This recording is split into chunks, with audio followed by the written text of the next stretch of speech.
What's ladies and gentlemen, your friend Let's Play Crash Bandicoot 3 Part 3. We're now beginning the Midnight Run, the 10th level in the game, the last level in the second warp room, and the last level where you actually ride on Purah. This is not Coco's last level that she's playable. There will be other levels that you can play as her, but this is the last time we will see Purah in this game. But anyway, so this one is definitely a lot harder and requires you to take it a lot. Crap. Well, I missed the box right there, so now I'm going to have to kill myself to make sure that I get it. And this one definitely takes a lot of that. You have to be very slow and very precise in your movements while you are going along through here. You can't really run really fast while going through here, and you have to, as I said, be very precise in all of your movements. For this basket, you do actually have to charge up to be able to get to. There will be a few baskets, like, or I guess hanging boxes like that, where you will need to charge up to hit. This one, I think it's okay if you don't, but I usually just do. For almost every one of these hanging boxes, I will usually do that. Now this one, you do actually have to charge for to get these two. Those are some of the hardest boxes in this game to actually get, because not a lot of people know that you have to charge up so that you can gain enough speed to be able to hit it. You have to almost as soon as you get to the top of that the building up there, you have to start jumping immediately, or I mean start charging immediately, or you're not going to be able to make it. Now, some of those barrels that you've seen rolling around, you can actually, if you gain enough speed, which is about right. If you notice Purah's top speed there, if you can get to about right there, you'll be perfect to be, and you can actually smash through those barrels. But you should not do it as soon as you start charging up, because you won't be going fast enough, and you will take damage or die. So you have to be very careful while you are doing that. But yeah, you have to watch out for the lab assistants carrying the baskets. Those two at the end there, you saw me almost not make it. You have to be charging for quite a while, or you have to jump in behind that one that's really close to you, the first one there. Right, now you've gone and done it. Them crystals are mine. You just have to be so, very precise and very careful, and it's actually kind of risky to do what I did, to jump across the wide gap like that.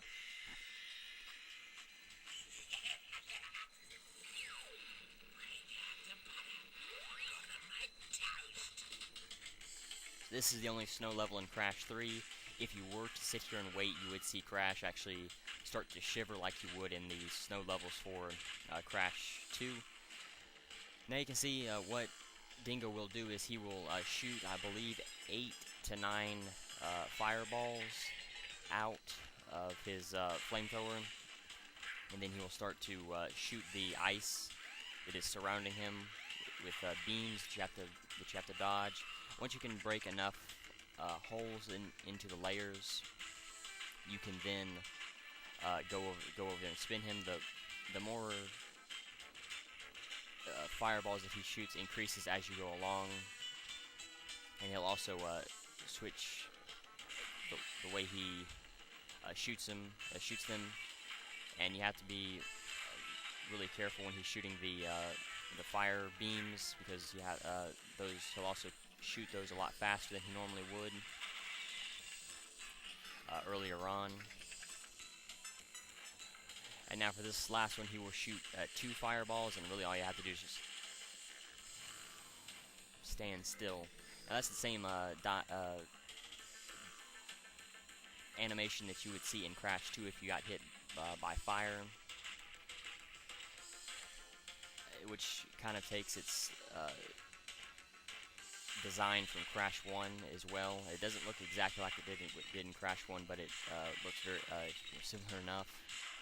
I do have to be careful with those fireballs. The shockwave that you can actually get is pretty wide, a lot wider than I thought. That's why I wasn't really moving all that much when I got hit.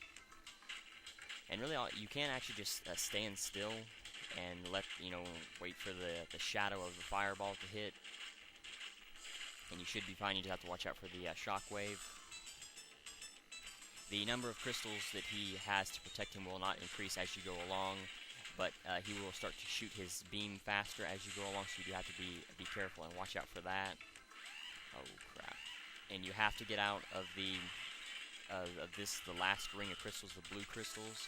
If you do not get out of that, you will get hit by the shockwave from his the pack on his I guess the tank on his back. You will get hit by that shockwave if you are about where the blue ring is. You can see there's a purple, a green, and a purple, a green, and a blue one. And you can see what Dingo here is doing. He is trying to shoot in front of you. With the first and second ones, he will try to shoot exactly where you are, but as you start to run around, and on this third one, he will shoot right in front of you. No worries, but you'll see I am against much worse. Alright, so now we have the double jump to jump twice as high, press X button to jump, and then press the X button again at the top of the jump. And then he will do his dance. You can actually read that and wait to skip a lot of the dance. And you can also jump on Dingo before you get that power, the power up. You can actually jump on Dingo like that little penguin is, and the penguin's name is actually Pinta, who we will see in the next Crash game. But yeah, not too difficult of a boss. It's actually a pretty easy boss fight. I shouldn't have died there, to be honest. I haven't died at Dingo in a long time. Don't know why I did there, but as I said, very easy boss fight, and it's actually one of my favorite boss fights to do in this game, just because Dingo's my favorite character, well, one of my favorite characters. Really quick, you can see the double jump. You can actually gain some extra height as well by using the sliding jump or the crouching jump. You can also gain an additional height. You can see while you are jumping, you only gain so much height as you use the other jumps that you can use. Those will actually help you gain extra height. And you can see here we do have 2 gems. We actually have to come back here with the yellow gem later on. Well, haven't we gotten far for a pair of fuzzy marsupials? I am Dr. N.Tropy, master of time and creator of the very time twister machine you see before you. Uka Uka and Dr. Cortex have sent me to end this little charade, so you won't be leaving my area with the crystals. I swear it. In this level, we won't be able to get the box gem or the second gem, so I won't go along the bonus round for now. I'll save that for later. I guess I should have done that for level 9 as well, but I'll try to do it like I did with Crash 2 and any level that I'm not going to be able to complete fully. I will not talk about the trivia for it, or, well, I guess I will be able to go through this level entirely, but I'm not going to talk about the trivia for this level, and I'm not going to go along the bonus round just for time reasons. But if you notice what those are bandy fishes. If you spin into them, you will actually be sent backwards, so you have to be very careful. If you spin into them while they're spinning, you will actually get sent backwards. You have to be very careful. There's a few areas where I could have shown that off, but sadly I missed my opportunity. But once I come back through here, I'll definitely try. Now you can see here, this is a baby T-Rex that we can ride around on. He jumps really high. He does not have any boost or attack mode. There's actually 2. There's a second one. If you lose this one, the egg will be sitting about right here, so you can break it open there if you want to. The baby T-Rex is not like Polar or Pura. You can backtrack if you want to. You can go backwards, forwards, left, right. You cannot gain a speed boost, however, and you cannot attack anything with him. And you can also jump off of him. This is the stopping point for him. And you can also jump off of him by hitting the circle button, and you can do like that if you want to. Now, once you go far enough away, he will disappear, and so you cannot ride on him if you want to. Backtrack any farther with him, then you need to go ahead and do it. Before you go into this section. As I said, I'm not going to go along the bonus round. I'm just going to go ahead and continue with the level. And I really don't need to go after all of these boxes, but that's just to make it for not going along the bonus round. If I was playing this game by myself and not making a Let's Play for it, I would have definitely went after every bonus round. I would have went after the bonus round, but for time reasons and just so that I have something new to show off once I come back to this level, as you know, as well as the yellow gem route, I can also show off the bonus round as well, and that'll just help with content for that video once I get to it. Anyways, you saw 112 boxes, and we had, I think, 57, 58. But anyway, so now we will go into deep trouble, the second and last swimming level, thankfully, but this one is definitely going to be a lot harder. And as you saw, we do get the red gem here, and I'm going to take a look at time because this is longer than level 2 was. And if I can get through here pretty quickly, I will for the last level that I do, I will backtrack and I will actually take a look at, or I will go for the gem in level 4. And, but as I said, it just depends on time. But anyway, so, this one is, it doesn't introduce any new characters, or, not new characters, enemies. The only thing, as I said, it has a lot more of those floating mines, a lot more sharks, the eels that come out of the walls, and the blowfish, or the pufferfish, whichever you prefer to, I guess it does. These fan blades that will suck you in if you, they're not one-hit kill. Thankfully, if you do have a mask, you will be protected by it, and you have to go through here a little bit quicker than what I am to be able to dodge those. But if you time it right, you can actually swim through those pretty quickly. But anyway, yeah, the fan blades, they'll hurt you if you don't, they'll kill you if you don't have a mask with you. But if you have a mask with you, they'll just take one hit away from the mask, thankfully. So there's not an instant kill. There's really no instant kill or like one-hit kills enemies in this game. The only things that would be holes, or yeah, that's about it, holes. Now these fan blades will actually suck you in. If you can see there, Crash is moving closer, and I'll be able to show it off because there's a lot more fan blades hidden around here. And you want to go ahead and clear out any eels along through that hole, or any enemies along through this section, because we're going to have to backtrack. Oh, wow. Yeah, if you watch there, Crash is actually being pulled back towards the fans. You have to be very careful while being around them if you do not have a mask. And you just want to be very careful through this section as well, just because we have a lot of coral that we're going to have to go through. And so you definitely want to make sure that you can keep this submersible vehicle while we're, while going through this section. The fan blades are going to be the biggest thing that will take the thing away from you, and I don't think there was another bit of coral through here. Okay, good. So you can see here, we still have 33 boxes to go after, so we will actually be going after those now. I could have timed that a little bit better, but anyway. Now, obviously, you do have to get back to you have to backtrack a little bit to make that exclamation box work. If you do die here, you'll have to go back through this section again, so you do want to be very careful if you do not have a mask with you. As I said, the biggest thing that you're going to have to worry about are the fan blades. If you can clear out all the enemies and a lot, if not all of those nitros, you shouldn't have to deal with. You shouldn't have to worry about any of it. Just the biggest thing is the fan blades. Clear out the enemies, the eel through there, and then this TNT will appear because of the exclamation box. The TNT would not be there. Usually, it would just be an outline box. It will destroy all the boxes there that will allow you to continue on. But anyway, so.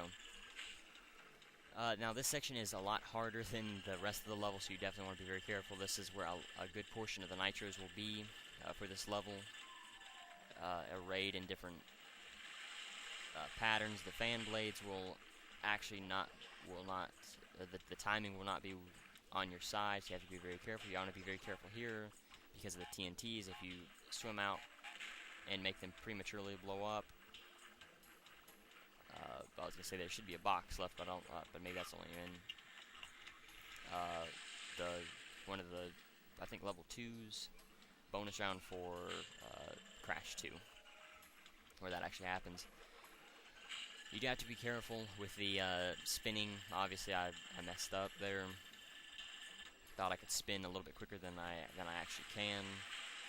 Now, to help you with timing, you can actually have the fan blades pull you in, which will help the timing out a lot, because you'll already be moving forward just a little bit by the time you get to the fan, to the rest of the fans, especially through this section, because by the time the far left one stops, they will start up again, so you have to be very careful. And you can see there's actually two gym boxes here. I believe this is the only level like this in the entire game, in the entire series. There may be a few levels like this later on that I just never actually paid attention to or looked for, but I believe this is the first time in the series we actually see something like that. But anyway, so the gym designs and crystals designs and everything like that have brought over from Crash 2, just like Crash's animation was brought over from Crash 2. So that all will look the same. The colored gems and everything will look the same, exactly like they would for Crash, Coco, if you have already retrieved a level's crystal, then you will find a floating clock when you enter for the second time. This floating clock activates time trial mode. Grab it and the clock will start ticking. Race for the end to get the best time. But beware, some elements will change. And what that means, some of the boxes will change. There will be different boxes and different things. But I'll talk about that once I get to the time trial section. I'm not there yet. All I'm here for is just the red gym path. But anyway, so I think I was talking about something important, but I lost my train of thought. But anyway, so through here, you don't have to worry about any of the boxes. Just get any ones that you may want to. You can take advantage of the double jump while going through here. It won't really help you gain quite a bit of. It really won't help you gain a whole lot of distance on the dinosaur, but it will help you get a little bit, and it'll help you get over some of these lava pits. It'll definitely help out in Dynamite once we go back there later on, and it'll actually help out along this red gym path. This is a dead-end gym path that has, the first time in the series and the only and this is the only game that has this, but metal sea crates. They will hold your position, but they do not give you any extra boxes, which I thought was pretty cool. And you can hear a secret route or death route, or gym route, death route version of the dinosaur levels. You won't see that for every level, just like in Crash 2, where you didn't hear one for every level, because every level didn't have a gym route or a death route. Now, you have to be very careful while going through here, because this is the halfway point. Obviously, if you die, you will through the first half, you'll have to start at the beginning again. If you die through the second half, you'll have to start at the halfway point. You have to be very careful. A lot of those little mini volcanoes will be hanging around, a lot of lava pits, a lot of grass that you have to jump over. You can gain quite a bit of time with the water jets that are moving around. That will help propel Crash forward. If you can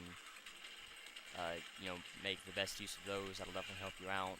Trying to stay out of the lava will benefit you as well. You just have to be very careful while going through here. It's not too difficult. You just have to kind of remember where the location of everything is. Just make sure that you can get through the grass efficiently. And then there you go. You can also kill yourself, and you'll still get the gem if you want to go through the level again anyway. If you might have messed up the box gym, you can always go back and get that, as well as going through the. Well, I guess it wouldn't work through here, because if you had used the checkpoint crates before, so yeah, I guess you'll have to wait for that. But anyway, so I'm gonna go ahead and end the video here since I've did four levels. Well, I guess I've actually done 5 levels, or 4.5 levels. I guess that gym route really didn't count. So I'll go ahead and talk about the trivia for the levels that I've done so far. So we'll start with Midnight Run. Midnight Run is the 10th level in Crash Bandicoot 3, the darker, more controversial sequel to Orient Express. This level once again features Coco riding her beloved tiger cub, Pura, along another part of the Great Wall of China, still under construction in the distant past. Compared to her last visit, the dragons change up their flight patterns a bit, and several lab assistants transport bricks and baskets, which they carry on their shoulders, but the only major difficulty spike comes from the new found darkness, which makes it slightly harder to see ahead and thus requires slightly better reflexes from the player. 35 boxes, 1 a crystal, 1 gem clear.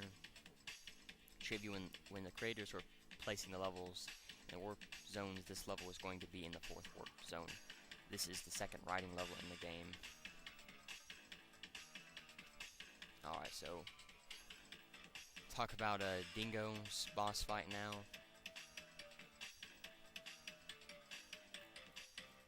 I can get to it. Okay.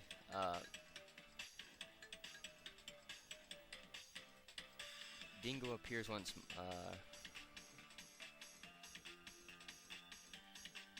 Well, the start of the boss fight is showing Pinta walking along an icy bit of land. When Dingo Dial appears on a ice pedestal with his signature flamethrower in hand, he then laughs and is just about to finish him off when Crash appears. Taking his mind off Pinta, Crash then gets into a fight with Dingo, who creates an ice barrier around himself. Despite using a flamethrower, he is tricked into breaking his own barrier and attacked by Crash 3 times. He tries showering Crash with flame shots from above, but Crash still manages to make his flamethrower backpack explode on him, and Dingo just can't take the 3rd time and is beaten. Pinta later appears and jumps on the crispy black Dingo Dial's backpack heroically, leaving Crash to get the double jump ability before passing out. Dingo admits that Crash won fair and square, but doesn't matter as Crash will soon be up against much worse. Alright, so we'll go to Dynamite. Well, I guess I said I wasn't going to talk about Dynamite since I'm sure a lot of it, the trivia and everything, involves the hidden path, which I haven't went along next, so I'll just go to Deep Trouble.